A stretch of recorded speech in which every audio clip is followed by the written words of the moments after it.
അപ്പോ ആ പെൺകുട്ടി അത് അത് ഗൗരിയാണ്.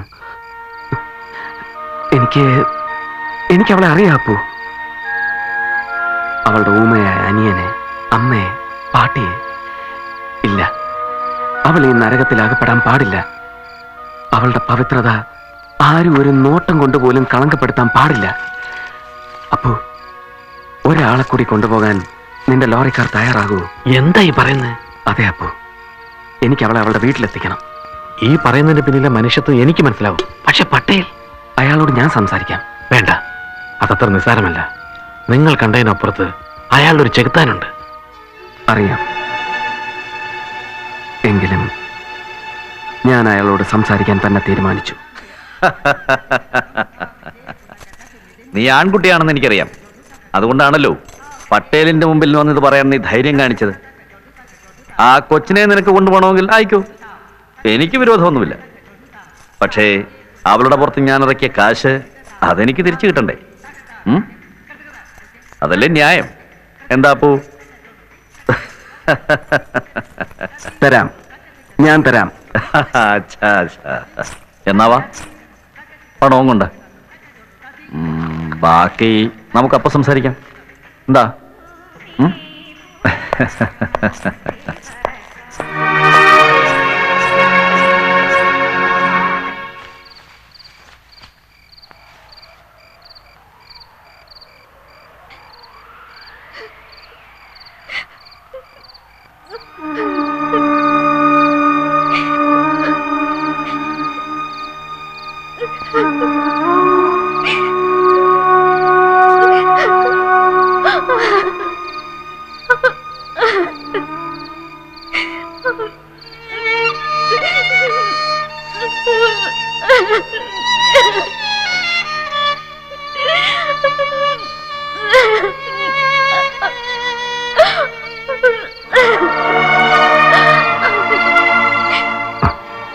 കരയല്ലേ, കൊണ്ടുപോവുക കുട്ടിയെ ഞാൻ.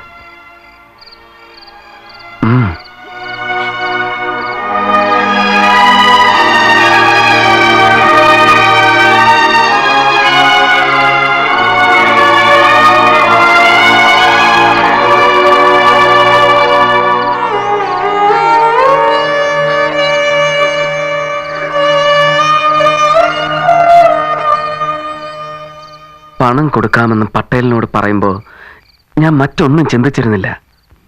അതറിയാൻ തന്നെയാ ഞാനും നിന്നത്. എവിടെ നിന്ന് എടുത്ത് കൊടുക്കും? രൂപ 50,000 വേണം. അത്രയും തുക എനിക്കറിയില്ല. അപ്പോ എന്റെ കയ്യിലുള്ള നുള്ളി പറയ്ക്കാ തന്നെ എവിടെ എത്താനാ? എന്തെങ്കിലും വിൽക്കാനോ പണയം വെക്കാനോ എന്ന് വിചാരിച്ച എന്തെടുത്ത് വിൽക്കാനാ? വാങ്ങാൻ ആളുണ്ടോന്ന് അന്വേഷിക്കേ, അല്ലെങ്കിൽ പണയത്തിന് എന്റെ ജീവൻ എന്റെ അതേ ഉള്ളൂ.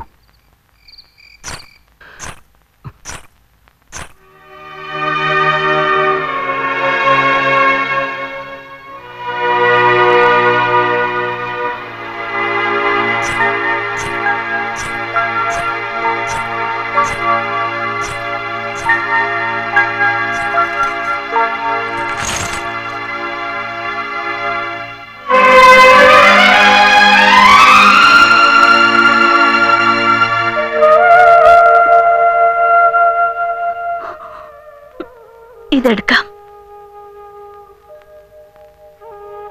ഇത്രയും കാലം മാനം വിറ്റ് കിട്ടിയതാ. ഇതുകൊണ്ട് ഒരു പെൺകുട്ടിയുടെ മാനം രക്ഷിക്കാൻ കഴിയുമെങ്കിൽ എനിക്ക് സന്തോഷായി. നിങ്ങളൊരു വലിയ മനുഷ്യനാ. ദൈവം നിങ്ങളെ എങ്ങോട്ട് അയച്ചത്, അല്ലെങ്കിൽ ആ കുട്ടിയുടെ മുജ്ജന്മ പുണ്യം. അരുത്, നിങ്ങളുടെ കൈകൊണ്ട് തൊടാനുള്ള യോഗ്യത ഇതിനില്ല. അപ്പോ ഇതെടുക്ക്.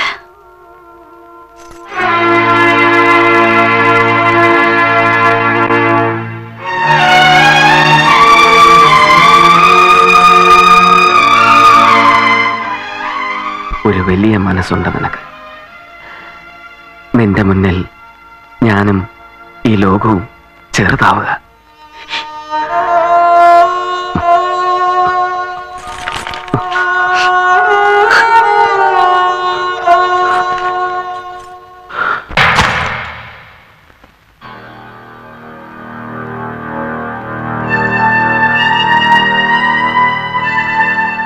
50,000-ൽ കൂടുതൽ ഇതിന് വില വരുമെന്ന് പറയപ്പോ. അച്ഛാ, 50,000. 50,000. അപ്പോ നീ അറിഞ്ഞു വെച്ചിരിക്കുന്നു എന്റെ മുതൽ മുടക്ക്. രഘുവീർ, ഇവൻ ആള് കൊള്ളാമല്ലോ. ഇവനെ ഇനി ഇവിടെ വെച്ചോണ്ടിരുന്നാൽ കാര്യം ശരിയാവത്തില്ല. നിനക്ക് ഇന്ന് തന്നെ സ്ഥലം വിടാം. കൊച്ചിനെ ഞാൻ പുറകെ അയച്ചേക്കാം. ഇറങ്ങി പോടാ.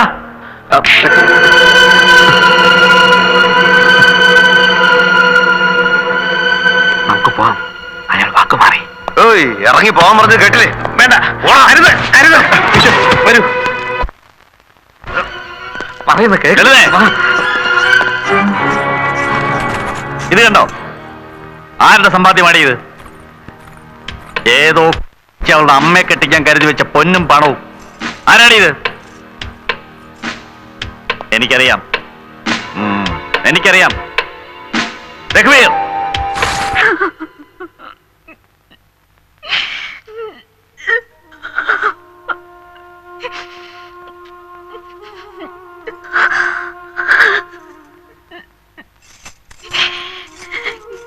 കൊന്നില്ല.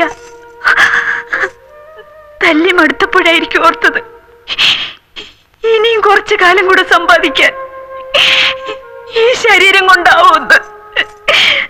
പൊയ്ക്കോളൂ, എത്രയും വേഗം. ഇനി ഇവിടെ നിൽക്കരുത്.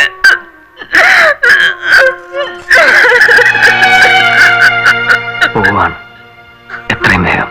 ഗൗരിയുടേത് ദൈവനിശ്ചയമാവും. ദൈവനിശ്ചയം. അതെന്തായാലും പോകുമ്പോ എന്റെ കൂടെ ആ കുട്ടിയുണ്ടാവും. അതാണ് എന്റെ നിശ്ചയം. അത് സാഹസമാണ്. നിങ്ങളുടെ ജീവൻ അപകടത്തിലാവും. എന്റെ ജീവൻ. അത് ഈ നഗരത്തിൽ കാലുകുത്തിയ അന്ന് തന്നെ എനിക്ക് കൈമോശം വന്നതാ. ചലിക്കുന്ന ഈ ശരീരത്തെയാണ് അപ്പോ ഉദ്ദേശിക്കുന്നതെങ്കിൽ ഇതൊരു പാഴ്വസ്തുവാണ്. എന്നോ ജീവിച്ചിരുന്നതിന്റെ ഒരോർമ്മ മാത്രം. വേണ്ട, പട്ടേലിനെ തോൽപ്പിച്ച് നിങ്ങൾക്ക് അവളെ ഇതിനകത്തു നിന്നും കൊണ്ടുപോകാനാവില്ല. അപ്പുവാണ് മുമ്പ് പറഞ്ഞത്, ദൈവം ആയുസ് നീട്ടിത്തന്നത് എന്തോ ചിലത് ചെയ്തു തീർക്കാൻ വേണ്ടിയാവുന്നു. അതിനുള്ള സമയമാണ് ഇപ്പൊ വന്നിരിക്കുന്നത്. ഈ നെഞ്ചിന്റെ ചൂടിൽ ഞാൻ വളർത്തി വലുതാക്കിയ എന്റെ പെങ്ങളെ എനിക്ക് രക്ഷിക്കാനായില്ല. ഞാൻ വൈകിപ്പോയിരുന്നു. ഇപ്പോ ഈ ഒരു രാത്രിയെങ്കിലും എന്റെ മുന്നിലുണ്ട്. ഞാൻ പോകുന്നു രത്നം. ഉറക്കറകളിൽ ഞാൻ ഇന്നേ വരെ കണ്ടത് ഇരുകാലികളായ മൃഗങ്ങളെയായിരുന്നു.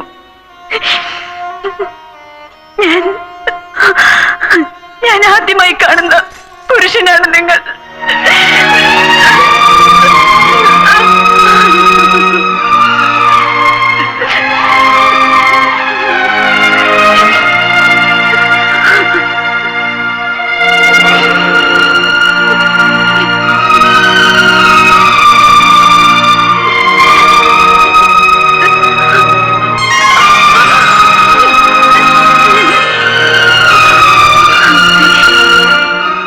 എല്ലാ വേദനകളും ഞാൻ മറക്കുന്നു.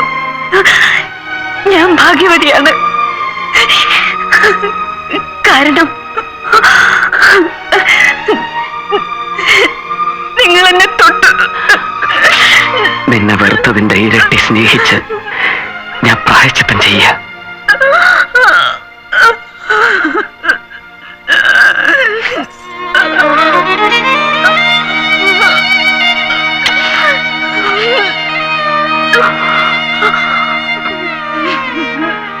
പോകുന്നു. എത്ര ദൂരം എത്തുമെന്നറിയില്ല.